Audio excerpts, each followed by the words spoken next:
ওই যে নূহ আলাইহিস সালামের সময় যখন প্লাবন হয়েছিল, অনেকে চিন্তা করে না যে প্লাবনের পরে এত ফসল এত কিছু নূহ আলাইহিস সালামের ওই যুগে কিভাবে হয়েছিল আর কি। এটা তার বাস্তব প্রমাণ। এই যুগের মানুষ যদি এটা দেখে তাহলে এটা দেখে মানুষ শিখতে পারবে, বুঝতে পারবে জীবন যতদিন আছে কষ্ট ততদিনই করতে হবে, ছেলে মানুষ যেহেতু। এমনি নর্মাল দিন আমাদের সমস্যা হয় না, যে রোজার সময় একটু কষ্ট হয়ে যায় কি। আল্লাহু আকবার। আসসালামু আলাইকুম, রমজানুল মুবারক। এখন বেলা প্রায় 12টা বাজে, দুপুর 12টা আর কি। তো এখন আমরা যাব হচ্ছে গরুর জন্য ঘাস কাটার জন্য। কারণ হচ্ছে যে আমাদের খামারের কাজ শেষ করতে করতে, মানে খামারের যে অন্য কাজ আছে, হাঁস মুরগি ছাগল গরু এগুলার কাজ শেষ করতে করতে ঘাস কাটতে যাইতে যেতে আমাদের এমনি বেলা হয়ে যায় আর কি। মানে আমরা চাই সকাল সকাল যাওয়ার জন্যে, যদিও মামা কাইটে আসছে একবার, কিন্তু ঘাসটা আনতে হবে আর কি। কিন্তু প্রায় 12টা বাজে এখন, রোজার দিন। এই রোজার দিনে 12টার সময় ঘাস আনা মানে কি যে একটা কষ্টের ব্যাপার, এটা আসলে বোঝানো সম্ভব না। কথা না বাড়ায় আমরা ঘাসের জমির দিকে রওনা দিই।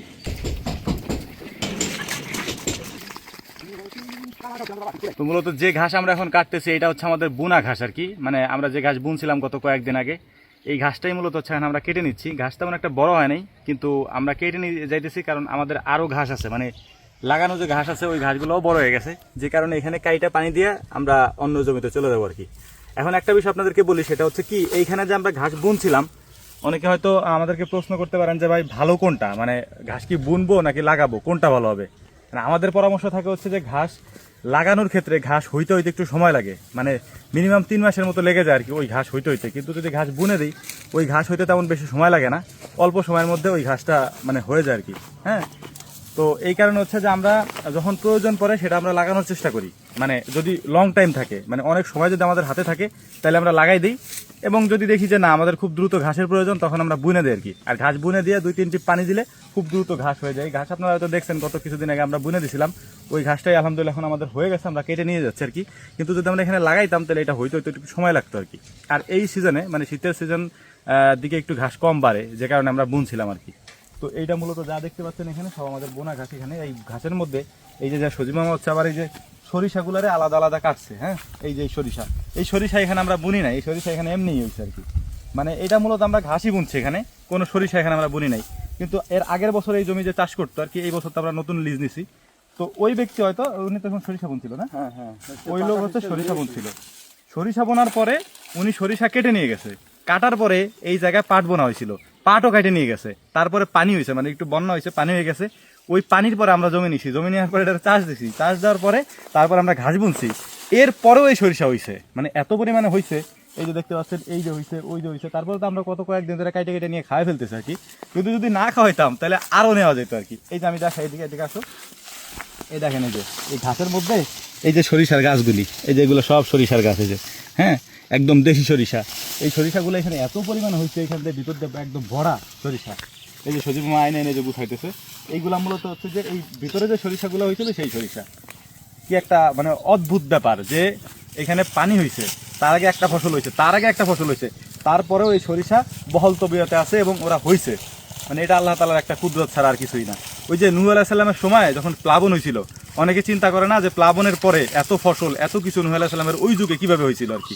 এটা তার বাস্তব প্রমাণ। এই যুগের মানুষ যদি এটা দেখে তাহলে এটা দেখে মানুষ শিখতে পারবে, বুঝতে পারবে যে নূহ আলাইহিস সালামের ওই সময় কিভাবে হয়েছিল, এখন কিভাবে হয়। কারণ এইখানে সরিষা ছিল, সরিষা পরে পাট বুনছে, পাটের পরে এখানে হচ্ছে যে প্লাবন হয়েছে, মানে প্লাবন বলতে টুকিটাকে একটু বন্যা হয়েছে, এখান থেকে পানি হয়ে গেছিলো। তারপরে জমি চাষ দিছি, জমি চাষ দেওয়ার পরে আমরা ফসল বুনছি, ফসল বোনার পরে ওই ফসলের সাথেই সরিষা হয়েছে।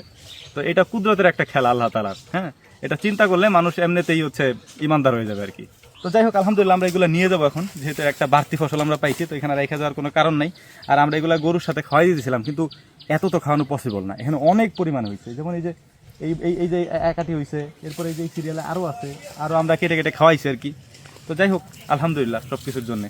এই ঘাসের আর একটা বৈশিষ্ট্য হচ্ছে এই ঘাসগুলো হচ্ছে যদি একটু ছোটো সময় কাটা যায় আর কি, তাহলে আলহামদুলিল্লাহ এটার ফলন বেশ ভালো হয়। মানে বড় সময় ফলন হয় একরকম, ছোটো সময় ফলন হয় একরকম। বড় সময় যদি আমরা কাটি তাহলে হচ্ছে যে এটা মানে অনেক বেশি হয় আর কি, কাটার ক্ষেত্রে অনেক বেশি হয় গরুর খাবারের ক্ষেত্রে। কিন্তু ছোট সময় কাটলে এটার পুষ্টিগুণ এবং একেবারে উপর থেকে নিয়ে নিচ পর্যন্ত, এই ঘাসের আগা থেকে নিয়ে একেবারে গোড়া পর্যন্ত পুরোটাই হচ্ছে কাঁচা থাকে, যেটা গরু মানে খায় অনেক ভালো আর কি। কিন্তু আমরা অনেক সময় গরুরে জোর করে কিছু খাবার খাওয়াই, যেমন হচ্ছে ঘাস পাকাই ফেলি, তারপরে নিচের দিক থেকে শুকায় যায় আর উপরের দিক থেকে কাঁচা কাঁচা থাকে আর কি। তা আমরা ওইভাবে খাওয়ানোর উদ্দেশ্য একটাই যে আমাদের যাতে পোষায় আর কি, কিন্তু ওতে গরুর তেমন একটা পোষায় না। আলহামদুলিল্লাহ এই ঘাসের সাথে একটা বিড়ম্বনা আমরা ফিরে পাইছি, সেটা হচ্ছে এই যে কাঁটাগুলি দেখতে পাচ্ছেন, এটারে আমরা আমাদের ভাষায় বলি লোহাগাড়া গাছ আর কি। হ্যাঁ, এই গাছটার মধ্যে আগাটুকুরা সম্পূর্ণটা হচ্ছে কাটা, এই যে দেখতে পাচ্ছেন এই সম্পূর্ণটা কাটা, এটা ধরে এইভাবে কাটাটা পসিবল না আর কি। তো সজীব মামা কিভাবে কাটে এটা আপনাদেরকে দেখায়। এই দেখেন যে তার হাতে এই যে গ্লাভস পরা আর কি। হ্যাঁ, এই যে এই গ্লাভসগুলো পরে মূলত হচ্ছে এটা মানে এই আপাতত কাটা হইতেছে মূলত এই যেগুলো যেহেতু নরম এইগুলোর মধ্যেও কাটা ঢুকে যায় আর কি। কিন্তু এইভাবে যদি আমরা রাইখে যাই তাহলে হচ্ছে এই জমিতে এই ঘাসগুলো এইভাবে থেকে যাবে এবং এই জায়গাটা নষ্ট হবে আর কি। তো বাধ্যতামূলক এটা আমাদের কাটতে হবে। দেখতেই পাচ্ছেন যে এই জায়গাটুকু মানে এইখান থেকে নিয়ে ওই মাথা পর্যন্ত একেবারে এই পুরো জায়গাটা হচ্ছে এরকম হয়ে গেছে আর কি। কিন্তু তারপরও এটাকে কাটতেই হবে, আর এটা ধরাও পসিবল না, এটা এমনি খালি হাতে ধরা একেবারেই পসিবল না আমাদের এই অঞ্চলে, বা আমরা এটাকে লোহাগাড়া বলি আর কি। আমি দেখাই একটু কেটে, এই যে গাছগুলি আছে, আর এখন তো তাও মোটামুটি এটা কাটা যেতেছে। হ্যাঁ, আর কয়দিন পরে যখন এই গাছটা আর একটু বড় হবে অথবা এই গাছটা যখন একটু শুকাবে তখন এটা মানে ধরা একেবারেই পসিবল না আর কি।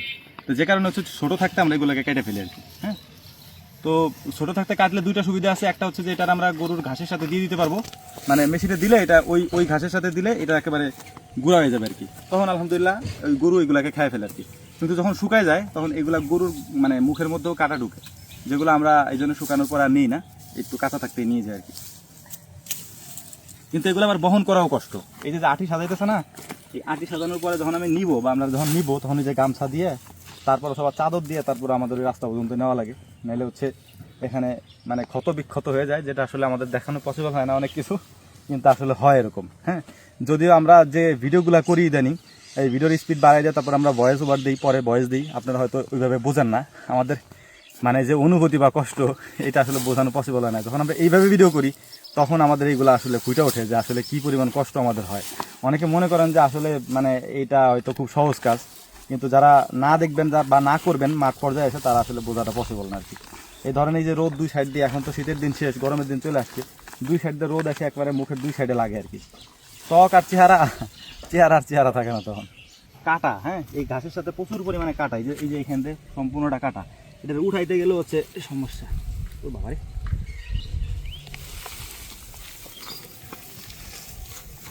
আল্লাহু আকবার, ঘাসের আটিতে সমস্যা নাই, সমস্যা হচ্ছে কাটায়। হ্যাঁ, এই যে কাটা হচ্ছে ব্যাপক সমস্যা, এটা আটবে না নেই।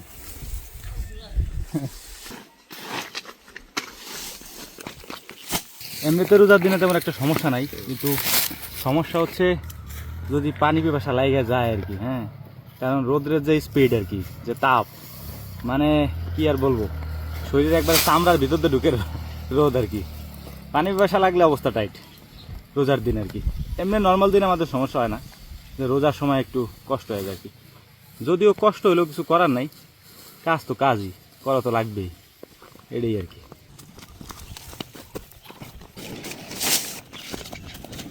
আলহামদুলিল্লাহ ঘাস কাটা শেষ, আমরা এখন আমাদের খামারের দিকে যাচ্ছি, গন্তব্যের দিকে।